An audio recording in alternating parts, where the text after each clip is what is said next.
Well, I'm excited to be here. Google's pretty famous, and I never expected to even end up here at all. And to be able to share my favorite things with you guys is just such an honor and pleasure. And of course, I've shared the benefits of Google, as has just about everybody all across the planet. So, kind of a nice cycle that I get to partake in. Hopefully, there will be some benefit both from the book and from the talk today. So, everybody has come from busy lives, whether you're viewing the video or actually sitting in person right now. And so, I'd like for everybody to just stop and take a moment to be quiet. We so rarely do it, even for a moment.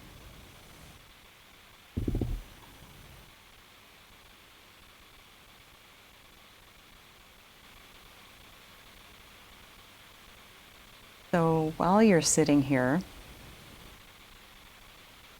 you might think you're doing nothing. I would say there are a couple of things you're doing. One thing is you're paying attention, perhaps to this lady talking. And there's something else you're doing, and you do it all the time. You hardly ever notice you're doing it. You even do it when you're sleeping. So, as you might have guessed, you're breathing. But we're so busy with all kinds of other things we're paying attention to out there that we don't pay attention to something so simple and present as the breathing going on in here. So I ask you just to take a moment and pay attention to this breathing that you're doing. And not saying, I am breathing, but just the experience of the belly moving as it moves.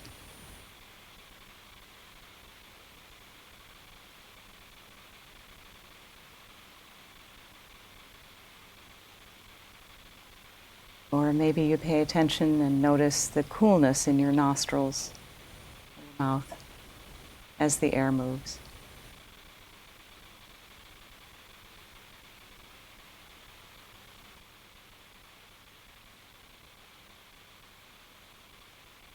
Congratulations, you were just meditating. So it doesn't have to be some big mystical thing. For a long time, early on in my efforts to meditate, I had all these ideas about what meditation was supposed to be.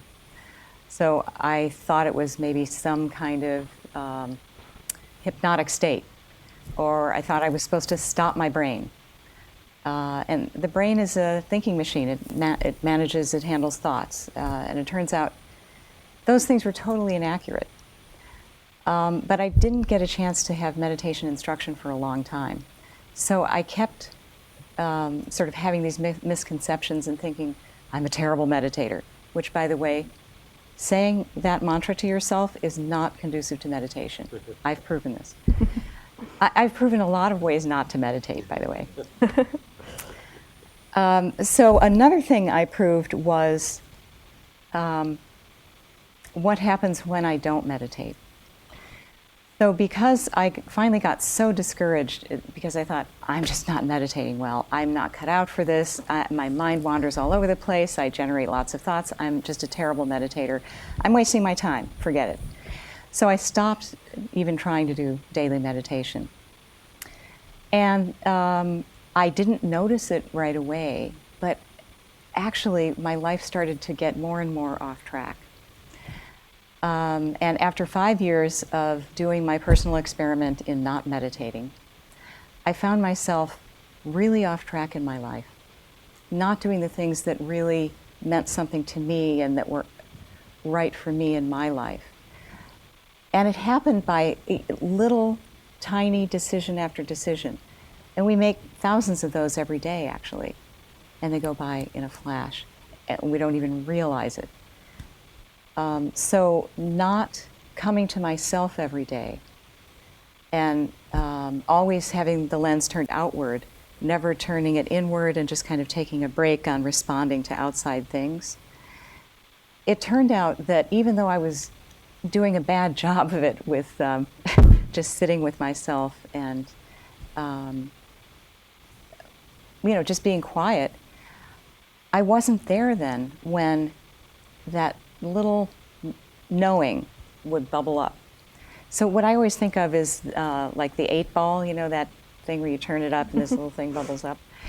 So I wasn't there to see it. But my deepest self, my true self, knew what was right for me, what was on track for me, and what wasn't. And I just wasn't there to hear it. So I kind of woke up to things 5 years after not meditating, beginning my non-meditation program. And I realized I was living in the place that wasn't right for me, with people that were not right for me, doing stuff that wasn't right for me, on and on. And somehow, I guess, my inner self just kind of broke through the distraction, and I was able to hear it. So I thought, oh my gosh, even my pathetic attempts at meditation, at least I was there to hear more. So I want to meditate every day and, just kind of through those thousands of little decisions, be a little more on track, hopefully more and more on track. But this time, I want to get instruction. So as a kid, I played piano. And I got much better at piano for having gone to a piano teacher. Turns out it really helps to go to a piano teacher and practice.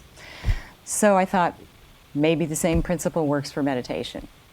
So I set about trying to find a teacher who was right for me.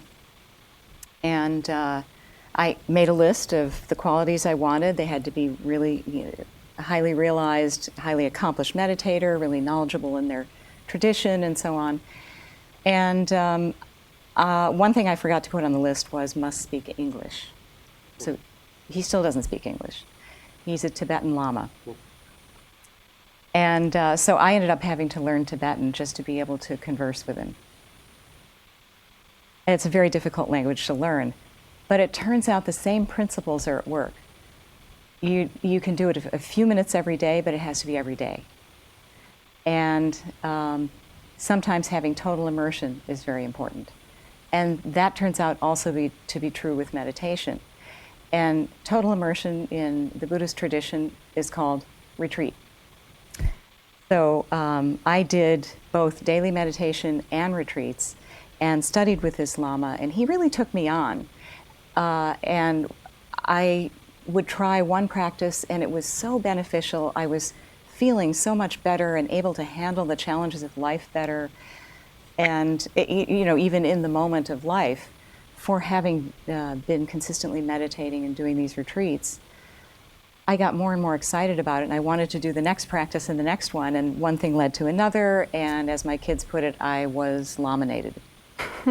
So I am now a Lama myself, but not on the level of my teacher. I still take from him.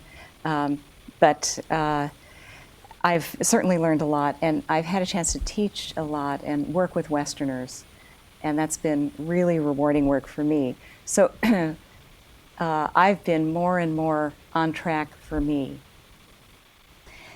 And so what you've probably heard a lot about is the benefits of meditation for longevity, the immune system, working better. You can even multitask better.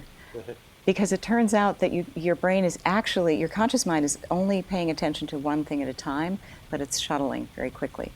And it appears to us that we're multitasking, but actually we're shuttling. And meditation, in fact, the one that I'm going to be teaching you more formally in a little bit, and you already started to do, that helps with multitasking. So there are all kinds of wonderful studies coming out. Pain, helping a great deal with pain, compassion, all kinds of benefits. What I wanted to talk about and focus more on today was living a meaningful life. And they've only just started doing a lot of studies on that. There's one 50-year study that was done in a book called Why Good Things Happen to Good People. And that's a very interesting study. But what I really want to focus on is more my understanding from the Buddhist side of it. Why is it that we all want to live a meaningful life? And why is it that so often a meaningful life involves somehow benefiting others? We can just take a little vote here. How many people here feel that a meaningful life to them would be somehow, in some way, benefiting others? Okay, it's unanimous. We have passed by a unanimous measure. This is what I always find to be the case. Why is that? Why wouldn't it be something else? And even in the studies on the brain, what makes us happier for longer is helping somebody else. So, I'll give you a Buddhist metaphor. Let's say that we are all from one source, that everything is created from one source. And the physicist David Bohm would agree with this, that if you sort of break it all down, and he went into subatomic physics in the early days of subatomic physics. And if we get down to that level, then the inside my skin and the outside of my skin, it doesn't look any different. So we can kind of get down to a common denominator. So if that root is a common denominator, let's use the metaphor of an ocean. So there's one great big vast ocean, and it makes all these different waves, and each wave is unique. There are no two that are exactly alike, and you can't freeze a wave. They just keep changing and moving, and their shape changes and so on. But the important thing that I'm focusing on is the uniqueness of all the waves and the fact that they're actually all connected and part of this one big ocean. So, each of us is a wave, and yet we're all connected. So, why else would it be that when we see a suffering stray puppy, our heart is moved, and we suffer with them a little bit? Now, most of the time we're too distracted, but I believe that somebody who's really accomplished, somebody like His Holiness the Dalai Lama, the cover boy for my book, he can feel a huge amount of suffering on a much more vast level and really suffers with. So naturally then, we're inspired to do something about that. And I've noticed that, for example, people who have survived rape really want to work in the field of helping others who have survived rape. Or I was listening recently to somebody whose son was killed by gang violence. And he had to go on this deep journey of forgiveness, got to know the family of the killer of his son, got to know the killer of his son, and became good friends with the grandfather of the one who killed his son. And now the families have become very close. And he does presentations along with the grandfather to work with gang members and work with families who've lost people from gang violence and so on. And he said he's leading the most satisfying life he could possibly imagine. Of course, he misses his son. But this is a way that he could, it set him on what I call a redemption story.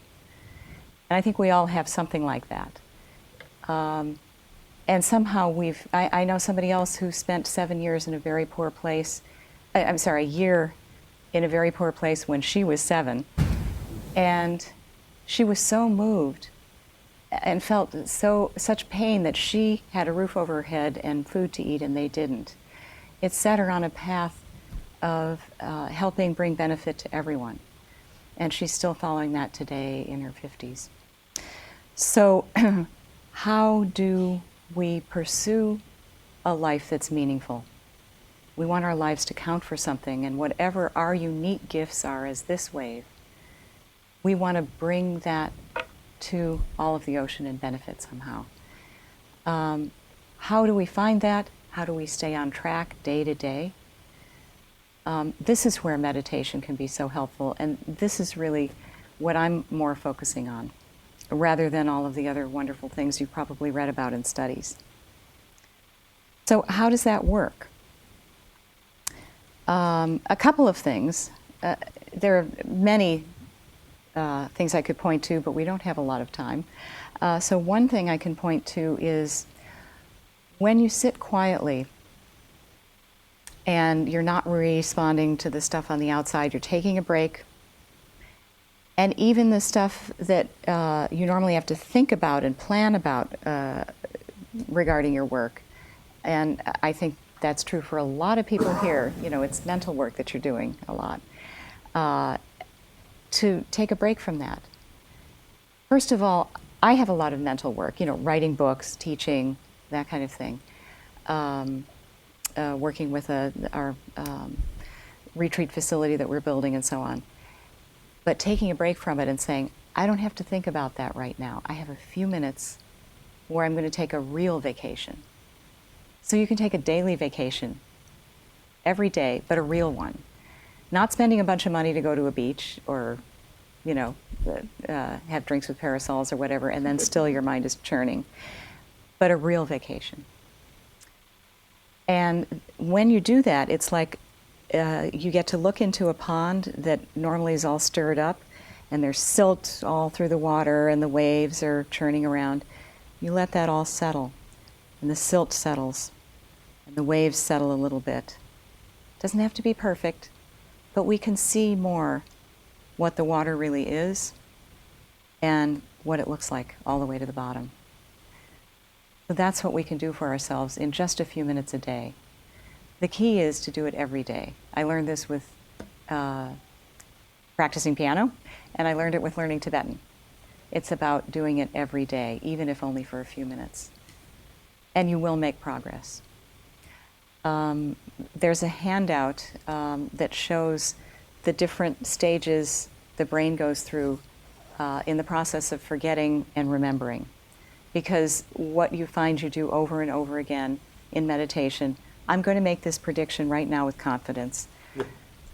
You're going to come to this moment where you go, oh yeah, I was meditating. Because what you were doing instead was spinning a movie in your mind. So thoughts come and go, and we can just sit and let the thoughts come and go as we focus on an object of support, like focusing on the breath. But there's going to come a moment where we forget to do that, and we start following after a thought and making a story, which is what we all tend to do that as human beings. And it's the making a story and making this whole movie and this continuum that is now no longer meditation. Just having the thought come and go while you stay present and you've just watched it come and go and you didn't go after it, you're still meditating. That's eligible for meditation. But as soon as you've followed after the movie and then you say, oh, yeah, I was meditating. So particular parts of the brain light up, and it's in the handout, which you're welcome to. So these are desirable parts of the brain that normally don't light up so much. We follow after a lot of thoughts and make a lot of movies all day. So that's already a good thing. But there's a couple more. So after we've remembered, oh yeah, I was meditating, we bring our mind back to the object of meditation. Other parts of the brain light up, also very good. And then we attempt to keep our mind there as long as we can. That lights up yet other desirable parts of the brain. And then we forget again, and so it goes. So that's a wonderful cycle that Dan Harris calls, you know, the news anchor. I don't know if you're familiar with him. He wrote a book on his stumbling into meditation. It's called 10% Happier. He refers to this cycle as bicep curls for the brain. So it's just fine to forget and remember, because then you get to do all that and rest freshly in this peaceful, abiding meditation called shamatha. So what is my offering to the world? I just want to share that a little bit with you. in my adventure, not meditating and then meditating, and discovering it was so much better when I did, and I felt so much happier just ongoing, and so much better able to handle challenges in life. I thought, well, I want to share this with others, and I don't want them to have to wait until they're middle-aged, they stumble upon a lama, they learn Tibetan, they sit in retreat in Nepal and on a mountain in Montana, for years at a time. Cumulatively, I've spent years in meditation retreat. I want to make it easy for Westerners to get started and to pursue a path where they can deepen as much as they want to all the way to the end, or at least just be able to pursue daily meditation and have the support for that. So I began offering a weekly class, and I noticed that really I needed to give more background where they could just kind of refer to it on their own. I thought, I've got to assign a book. And also then they don't have to keep asking the same questions because this is so new. They can just refer to the book. Well, I just looked and looked and I couldn't find the book I was looking for. So I thought, well, I'll just write it. That turned out to be a big project. And it grew and grew and grew. And now this book is one of a series of 3, and it's already, pretty big. But this is the introductory one. And it's assuming absolutely no prior knowledge. And in the back of the book, there are practice cards. So when you want to remember, okay, what's the step-by-step, and just a few quick notes, you can have it right there wherever it is that you normally sit and meditate. And I also wanted to have more support than just the book. Because once I realized I was going to put this book out in the world and not just have it in a Montana meditation group, I thought, well, people need their groups. People need to sit together and chew on this stuff together. And, how does this affect my life? How does my life affect my meditation? How do I put these things together? And for people to be able to chew on that together, I've seen how rich that is and how deeply people connect when they have something to really sink their teeth into like that. How often do we do that? Going to a bar, you don't have quite the same quality of conversation. So I just suddenly thought, what if the crew on How I Met Your Mother had set aside a weekly time in somebody's living room and just talked about this stuff and, road tested these methods and talked about their lives together in a meaningful way. And I give context pieces too, and then people could chew on that. And so we call these learning circles, and we've just begun setting things up so that you can fairly easily get started with a learning circle. So you can download a toolkit, and really all the way through, we see it's terribly important how the group relates to each other, what are the norms, and now I'm getting into a New York Times article I read about something called Aristotle, which I think you guys know about. And I was excited to see that because that's something I feel strongly about, and I wanted to be sure that we covered the meditation instruction, the background, sort of the map, how does this all work, what is the context, and so on, and also how can we enact these things in relationship to each other in these small groups that are sort of where the rubber hits the road, and even in larger groups. So I enlisted the help of my friend Aaron Stern, who's sitting right here, because he's an expert at that third piece, the interrelationships and how to sort of enact Buddhism in relationship with each other. Because he is an expert at that, has developed some wonderful methods. So we're bringing in some modern Western methods to add to these time-tested ones from the East. And so it's a very rich combination that we wanted to offer. I also am really interested in mixes of ages working together, because if you think back to what we evolved with, we evolved in villages, and everybody was mixed together. We weren't separated in classes, sort of Henry Ford style assembly line learning, which I think is not natural, not a way to go, and I think that's why there's a lot of terrible social dynamics going on in schools, and then that's our learning ground for social dynamics. But there can be a richness in mixing ages together, because people in their young adult years have a lot of energy and vision. They know what's coming just over the horizon, and there's a power in that. There's a particular power in that. Then for old people like me, we've been around a long time, and so we've learned some techniques, educated ourselves in some things, and just spent a lot of time experiencing life. And so I think this can be a very powerful combination. But again, we need to know how to work together and want to. But I think that's what we're designed to do.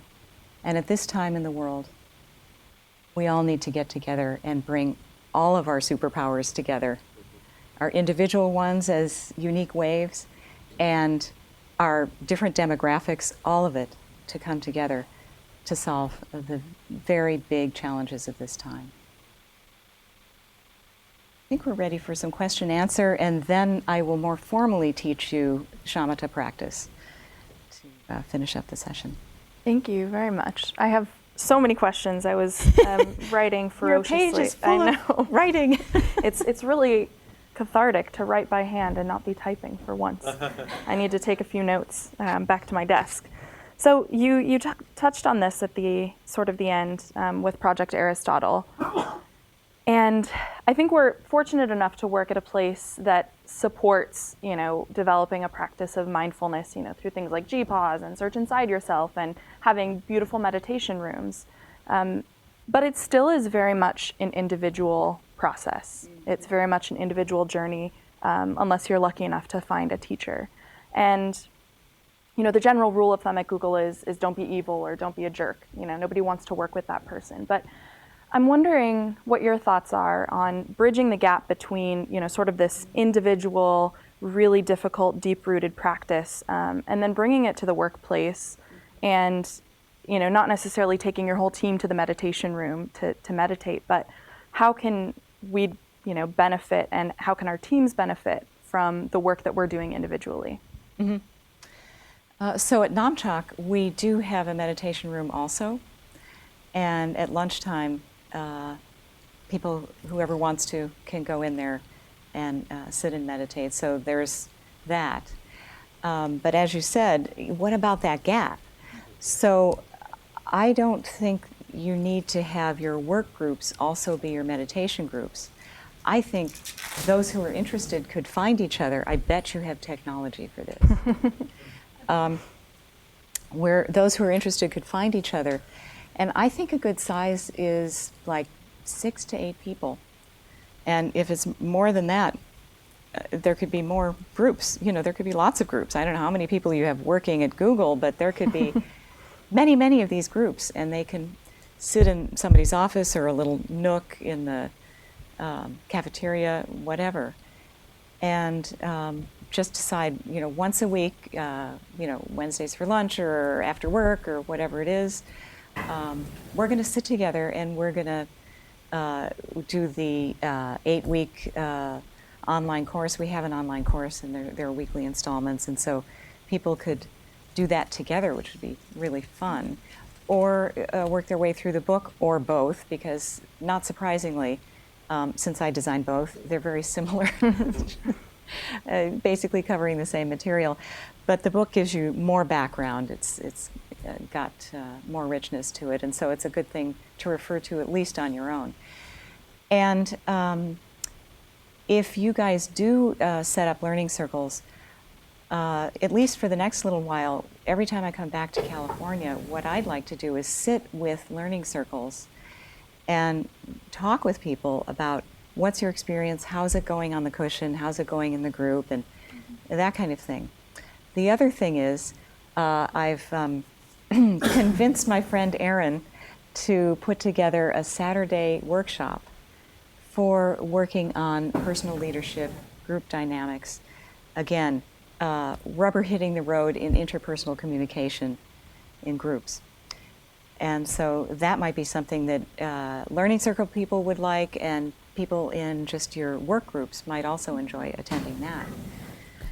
So those are some ways to get started. And by the way, there are teaching videos on the website so that you can get talked through, and also audio, talked through the meditations. And again, meditation cards in the back of the book. So those are some ways to get started, not just individually, but also in groups. Mm-hmm.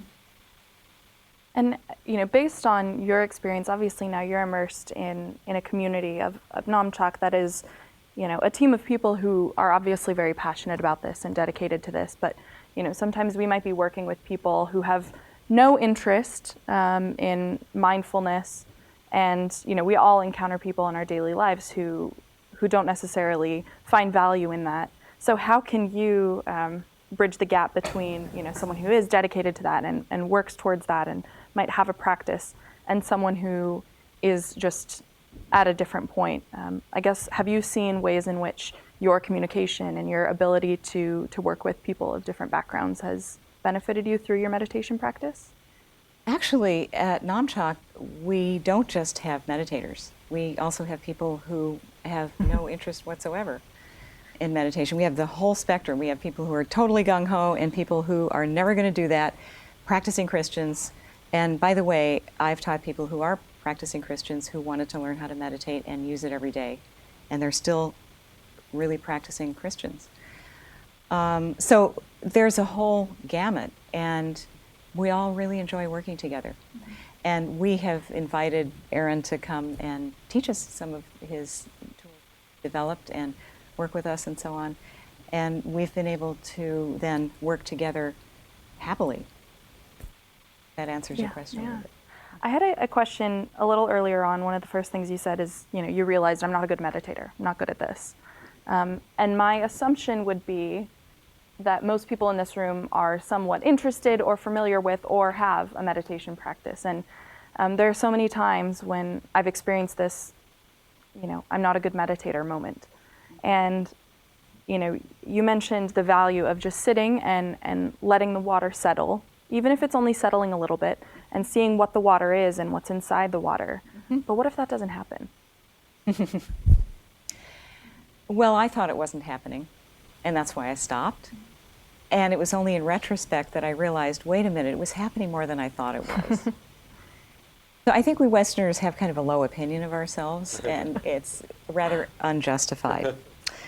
At one point, it kind of occurred to me, and this was before my Buddhist days, I was like, if everything is made of God, then so is everybody, including me. So that's what we're really made of, is something that's very pure, whatever we want to call it. Whatever that source is, that's our source too. And so maybe we're not so terrible after all. But there's a funny story I love to tell about Mingyur Rinpoche. He's another Lama who, the Lamas coming from the East were confused by this Western penchant for kicking ourselves and thinking we're terrible and I'm not worthy and this kind of thing, having no compassion or love for ourselves. And then what basis then do we have for having compassion and love for everybody else?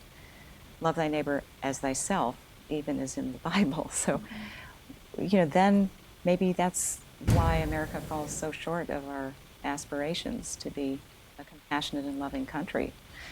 But anyway, Mingyur Rinpoche really, was trying to understand his American students, and he finally decided to do this unworthiness meditation. Mm-hmm. And so he practiced it every day. And eventually, after a couple of weeks of assiduously practicing this, he was feeling kind of crummy. And, it just got kind of worse and worse. And then he finally realized one day, I feel terrible about myself. Isn't this great? Now I understand my Western students. He was so happy. And of course, he was able to reverse it with the practices that he knew and was able to really help his students. I have one question before you guide us through a meditation. Okay. And one of the first things, we did together was just breathe. That's Yeah. it. Just pause and breathe. And almost any time I do this, I think and realize how shallow my breath is. And it's even shallow when I'm noticing it. So imagine when I'm just at my computer or in a meeting, how shallow it must be. And, we use such a small percentage of our lungs. And I wish we all could sit and meditate in the, base of the Rocky Mountains in Montana. But unfortunately, we don't have, quite that big sky, fresh air around here. So in atmospheres like the Silicon Valley, and sure, we have beautiful meditation rooms, but how do you remind yourself, even when you're not meditating, to breathe? How do you just incorporate that practice into your daily motions? Well, I am addicted to my computer too. And I'll forget I'm on a mountaintop and all the glorious things, and I'm sitting there staring at the computer for hours and hours every day. I also am in a lot of meetings. So, you forget where you are at that point, right? You're just paying attention to the thing. So I have this program, which I don't remember the name of, but I bet there are several of them.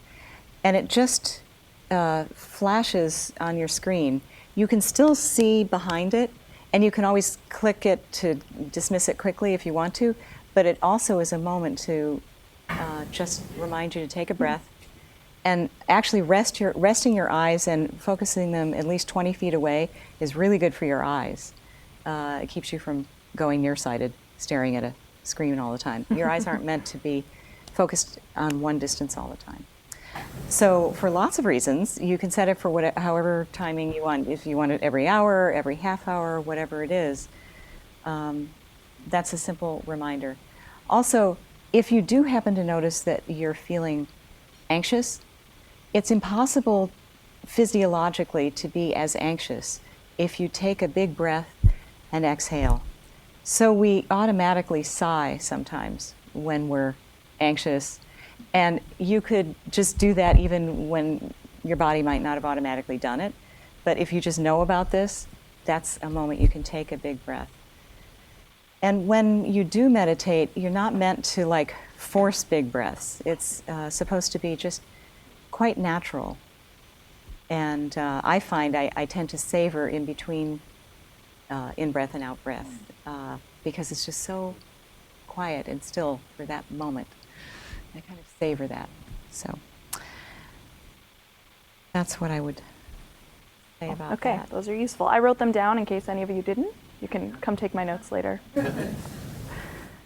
So if you would like to guide us through. Yeah, so now we'll do a more official guiding through the practice of shamatha meditation, shine in Tibetan. And shine means peaceful abiding. There are many different kinds of meditation. Everybody thinks or most people think there's just one. But actually, you can come at this thing from many directions. Some are compassion meditations, some are, actually, there are some very athletic ones further on down the road. And some that clear away the sort of the first static that we feel when we sit down to meditate. But the one I'm going to share with you is shamatha. So there isn't too much more than I already told you, actually. Very simple. That doesn't mean easy, but simple. So one thing is posture, and this is going to help you to achieve the clear yet calm state that we're going for. What we aren't going for is agitated, nor are we going for sleepy. And I don't know about you, but when I haven't had enough sleep and I drink too much coffee, I can do both agitated and sleepy at the same time. So we're not going for that. We're going for clear and calm. So there is an exercise for that only takes 30 to 60 seconds. It's in the book, and there's a demonstration of it because there are some movements on our website. You can get to our website from the handout. It's namchak.org, Namchak, namchak.org, because you'll need to see a video of that to really be able to do it. but it kind of jumpstarts your shamatha practice. So here's shamatha. You sit with your back straight. If you can do full lotus position, wonderful. Tell your friends, you should be proud. You can also sit cross-legged, you can sit on a chair, any of that will do. The main thing is that you're sitting with your hip joint bent, and there's, what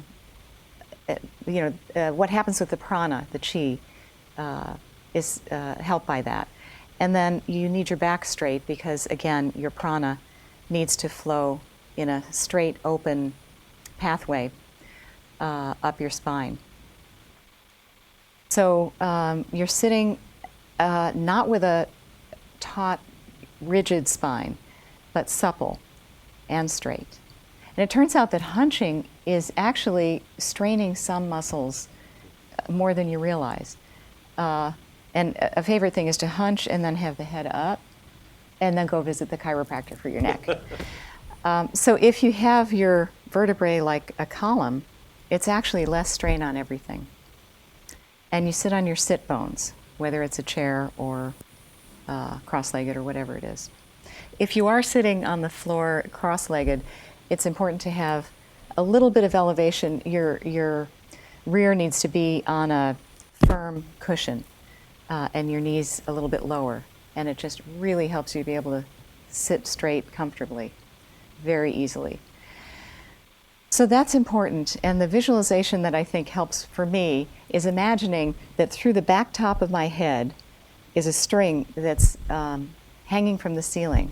So I'm like this marionette, very relaxed, very supple, hanging from the ceiling. And in our tradition, we don't close the eyes all the way. We have them facing down, sort of following the line of the nose down.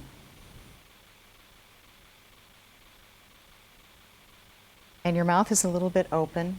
You're going to actually breathe mostly through your mouth.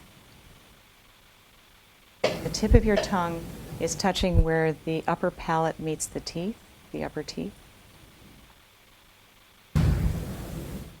And once again, you just pay attention to your breath.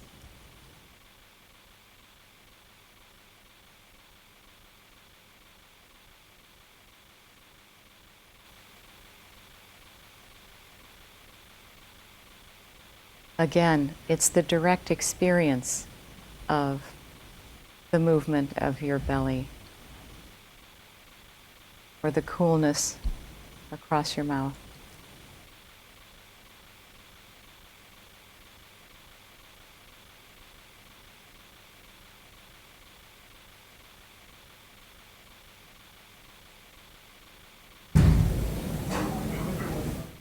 Thoughts will come and go, and we let them.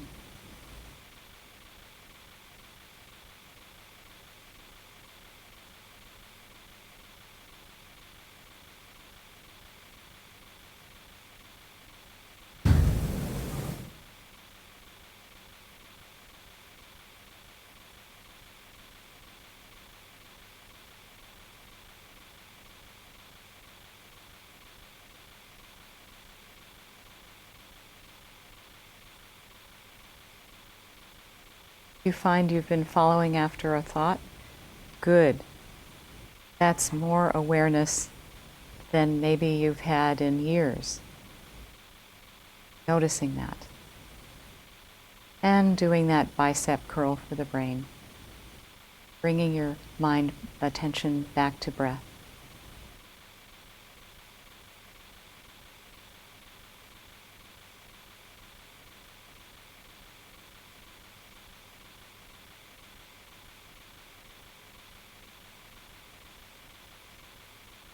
Again, breathing naturally.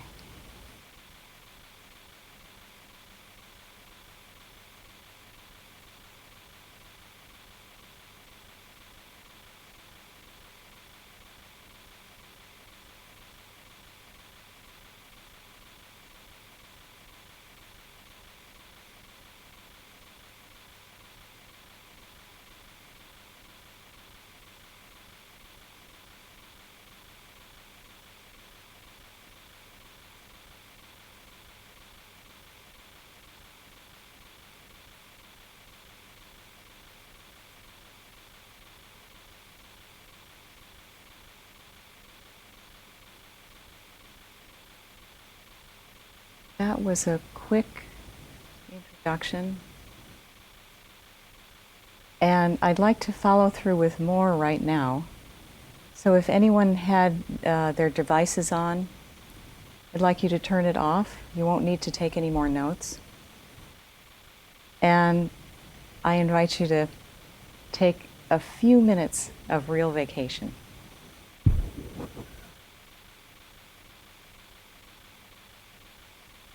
So we'll do this again, remembering the marionette posture. Eyes gazing down, tip of the tongue where the upper palate meets the upper teeth. And settling our attention on breath.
Again, if you've been following after a thought, good, you noticed.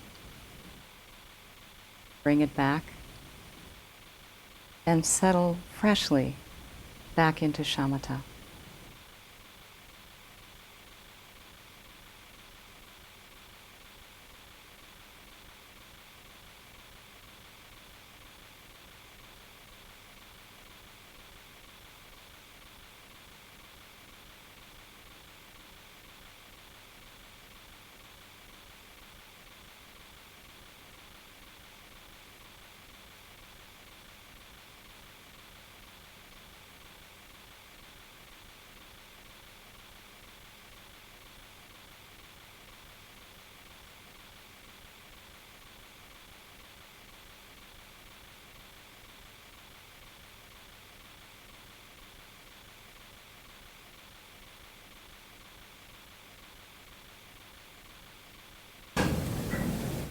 More times you notice you've been making movies in your mind, the more that means you've been aware of it.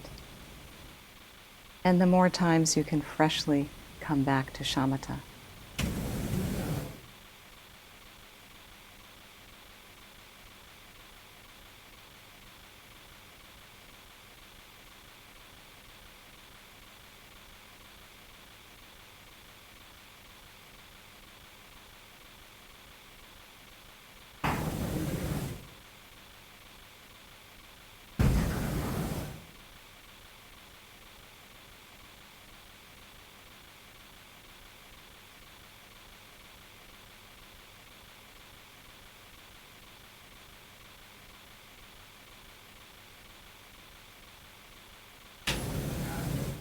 Find your mind is too jumpy, try to bring your gaze a bit lower. And if it's a bit sleepy, raise your gaze just a bit.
Now I'd like you to take a moment and reflect.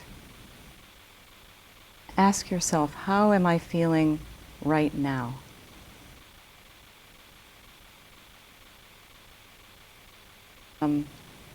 Adjectives, perhaps, images.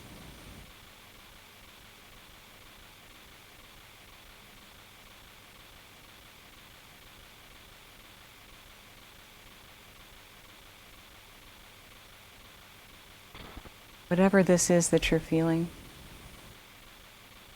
hopefully good.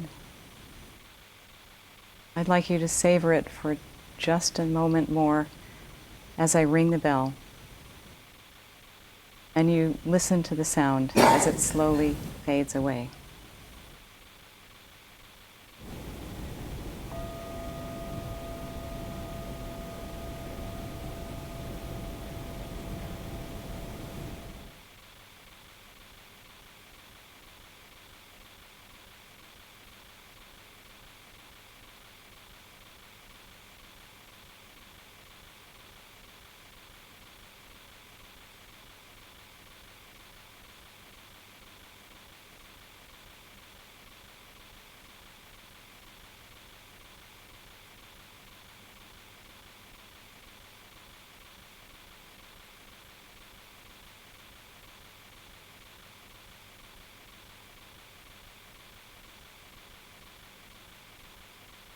Thank you.